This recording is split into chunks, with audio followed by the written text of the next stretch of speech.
Alright, so just to get the video started, you gotta know what the infancy gospel of Thomas is, or else you ain't gonna know what I'm talking about. I don't even know why you're watching this video then. But basically, the infancy gospel of Thomas is a 2nd century text that reveals the hidden, childhood of Jesus. And here's why it's fake.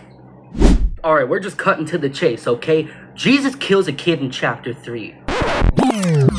Jesus kills a kid in chapter 3. Yes, that's right. Because this kid walked up to the little pools of water that Jesus was making out of clay and mud and stuff, and he destroyed them. And literally, Jesus was just like, "You shall die." And the kid died. I mean, Jesus literally did this to a kid. That's not acceptable. Murder's a sin, bro. You can't do that, bro. And Jesus is sinless according to the Bible.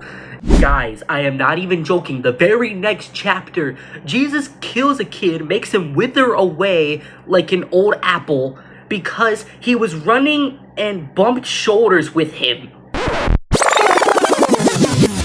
Because he was running and bumped shoulders with him. That's not acceptable, bro. You can't just do that.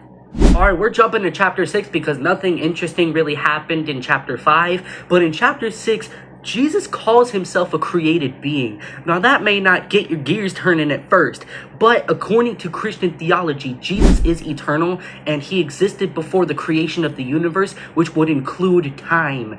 So Jesus made a theological error in this text about himself. How do you get that wrong? We're still in chapter 6, the very next verse actually. Jesus literally calls humans small-minded and that we are easy to be tricked. Bro, you can't do that. You're God incarnate, meaning you're God in the flesh, so you're human yourself, and also humans are your creation. Why are you making fun of them? You can't even do that, bro. Alright, we're jumping to chapter 9, and basically Jesus was on a rooftop playing with a group of kids, and one of them was named Zeno, and this dude fell off the roof and died. And when the parents came outside and found out, guess who they accused? Jesus. That tells you a lot about his reputation in this story, that he's literally the first person that they accuse. He raises him back to life, but then he makes him die again. It's weird, but that reveals a lot about Jesus' character and reputation in this story. You're so well known for killing people that you're the first person that they speculate killed their kid. That's crazy. In chapter 14, Jesus literally kills his teacher. Jesus literally kills his teacher. An adult authority in his life, he killed his teacher. He did hit him on the head, but Jesus' response isn't like, "Oh, I forgive you," how he commanded in Matthew. No, he's like, "You must die." And then the dude just dies immediately. Bro, you can't do that. Murder's a sin and you're sinless. Alright, chapter 15. Jesus has had 3 teachers up to this point. The first one had an existential crisis. The second one Jesus killed. And this one treated him right. And Jesus' response is like, "Man, because you treated me right, I'm gonna raise that second teacher back to life." What? So Jesus has guidelines. "Oh, I'm gonna kill you if you treat me wrong." What? Excuse me, sir?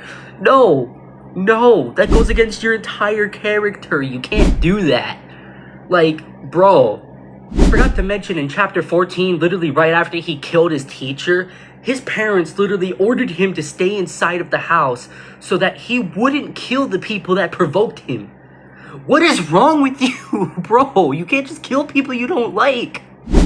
We have now reached the preservation phase, the actual text itself. This is one of the main reasons why this isn't a part of scripture if that wasn't enough. I mean, chapters 17 and 18 aren't even in the original earliest copies of the writing that we have. They're based on later copies. What? You can't just have 2 entire chapters missing. The website that I'm using to read this also has like an index at the top, and there's literally like things that the translator had to put in, like unintelligible word or like a gap in the text. We don't even have all of it. How can you even trust it? Alright, here's the bombshell, right? The infancy gospel of Thomas claims to record the miracles between Jesus at 5 years old to 12 years old. The Bible in the Gospel of John says that Jesus' first miracle was turning water into wine at a wedding. Guess what? That's not even in this. Because Jesus did that when he was like 30. So just based off that verse alone, this text isn't even true. Alright, here's the conclusion. The reasons why this is not a part of scripture and never was considered scripture or like part of the Bible is because Jesus is just going around murking people he don't like. Literally just like, you didn't say thank you? Yeah.